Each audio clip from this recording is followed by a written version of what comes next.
and welcome, Dirty William here, back with another episode of Dungeons & Dragons Online Let's Play, the Pale Master Edition. Today, we are going to be taking level 14. So let's go to the Wizard Trainer, advance to the next level as a Wizard. Skills, this level is going to be Concentration, Heal, Boom Boom, Jump, 2 points there, Spellcraft, 1 there, and use Magic Device. And next, and let's take a look at our spells. Again, Repair Serious and Symbol of Weakness are both spells that are rare. In other words, it is very difficult to find these scrolls for these. They can be looted. You will see them on the auction house, but there is no vendor that you can purchase them in the town here. Excuse me, had to clear my throat. So let's take a look at level 6 spells and see if there's anything on here. Now, okay, the Necrotic Ray, that is actually supposed to be a rare spell. So I think we will take that. Let's take a look here. Level 5 spells, let's see, nope, none of those are rare. Level 4, Solid Fog and Symbol of Flame are both rare. Any level 3s? None that are known according to this list, so it looks like I'm going to take the Necrotic Ray and Solid Fog, maybe? 20-minute concealment. That might be a thing. Let's go ahead and take that, I think. Yeah, let's go ahead and do that. So we finish. We have 4 action points to spend. Do a little Control R, and we're going to go into the Pale Master tree, I believe. Because last time we were going to spend some points in this, the Dark Furor. But of course, we're trying to play catch-up. We're getting the action points as we level, so after we take the level, that's when I'm spending the action points. This is actually listed, again, under the level 13 enhancements, so I'm taking them at 14. So what is this going to give us? If we take all 3 ranks in that, your Skeletal Knight gains 45% double strike and bypass 5% enemy fortification. Let's see what else we have here. Cloak of Night. I think we'll go ahead and do that, because next level we're going to be taking Necromantic Focus, which will be up here. Yes, here. And we'll also take Improved Shrouding, which is here, which will be nice because that gives us some PRR, some DR, and some other goodies. While in Shroud of the Wraith, for example, it says you gain +2 dexterity, and the mischance goes from 25 to 35, so that's pretty nice. So we'll just beef this guy up for right now. He's not been underperforming. I mean, he's been doing a pretty good job, the Skeletal Pet. However, I am wondering if eventually if I should just remove these and put the points into Necrotic Bolt, Necrotic Blast, just so I have some extra DPS rather than using a bunch of spell points, because this uses health, it uses hit points, and of course I'm going to get those back whenever I use my Death Aura.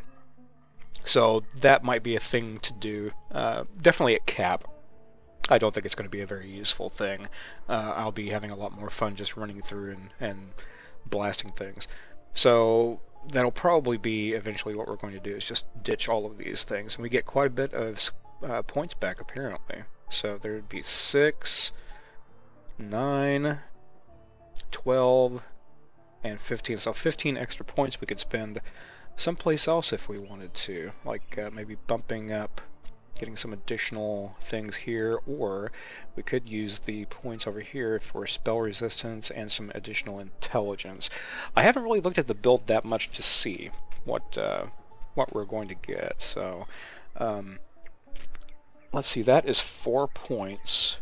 that we, or 3 points rather, that we spent, we're also supposed to take negative energy conduit, which I think is here, yes. So we get +6 negative healing amplification, increases the amount by which you're healed from negative energy while you have a shroud toggle active. So that just means our death aura is going to tick off a little bit more. So we'll go ahead and take that, and accept, and close, and spin around.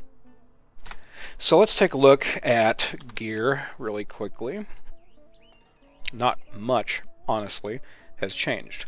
I had been trying to use this Warforged, and that's why I have Reconstruct slotted here, so I could heal him up.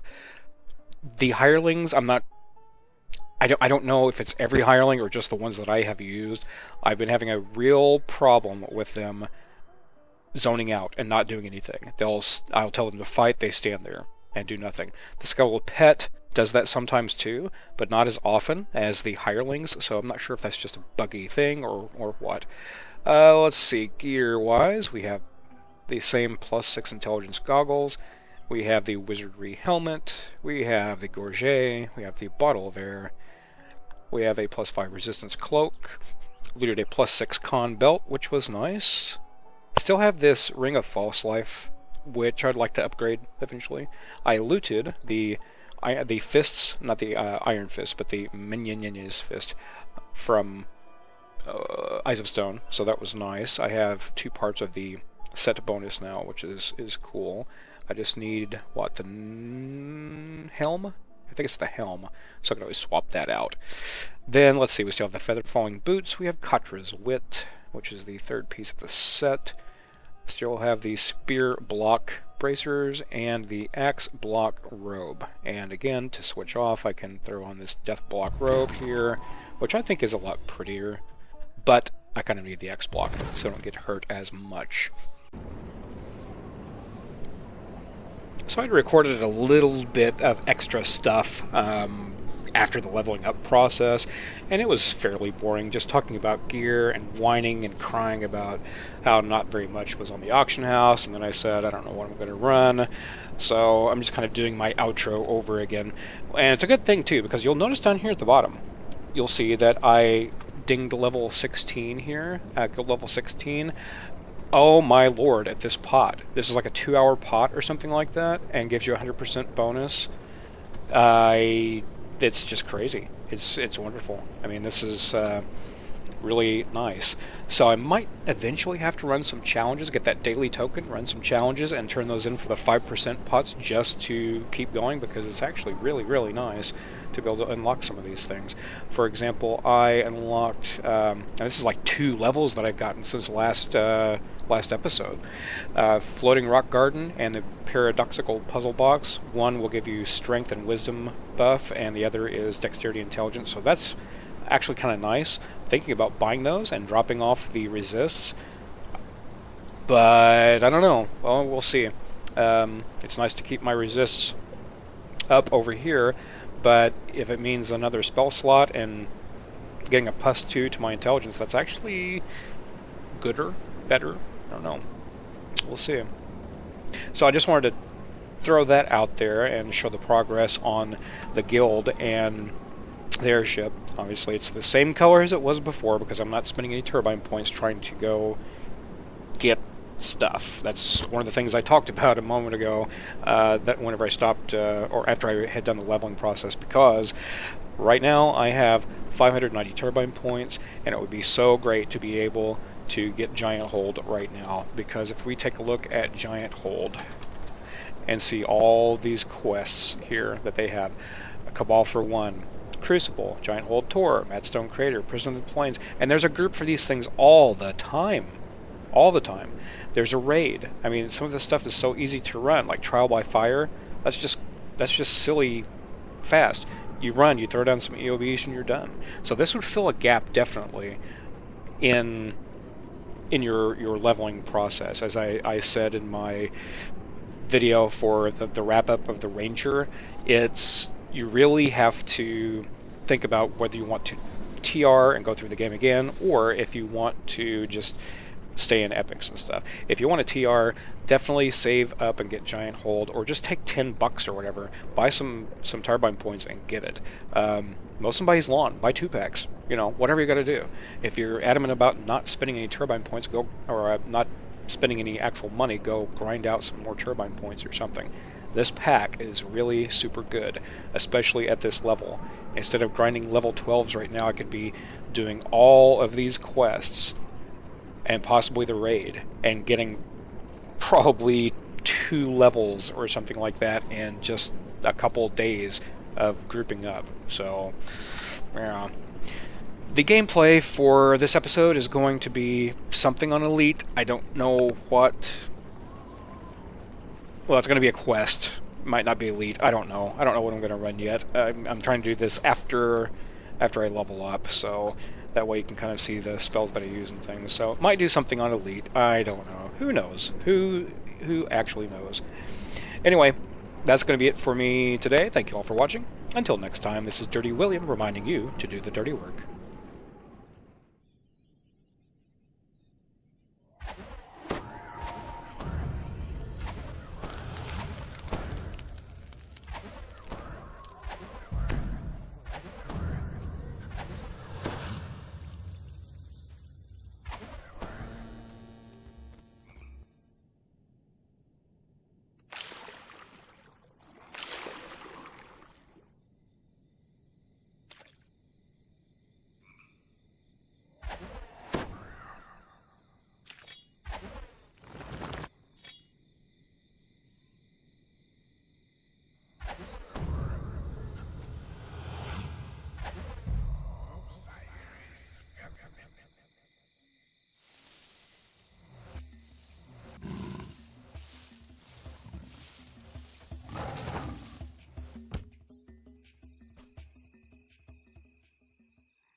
Your gifts are acceptable, says the Minotaur chieftain.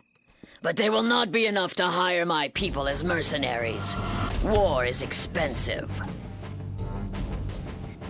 Mercenaries? You misunderstand, the Medusa says. What we're looking for is a wise governor for the annexed city of Stormreach. Would the plunder...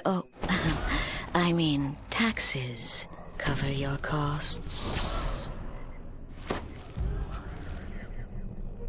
The chieftain nods sagely. You drive a hard bargain, Ambassador Hestis. I accept. The chieftain bellows. Intruders! Slay them all! Horam, Thorngak! The Medusa ambassador calls out. Protect our...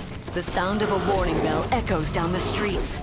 More Minotaurs pile out of the nearby buildings to see what's going on.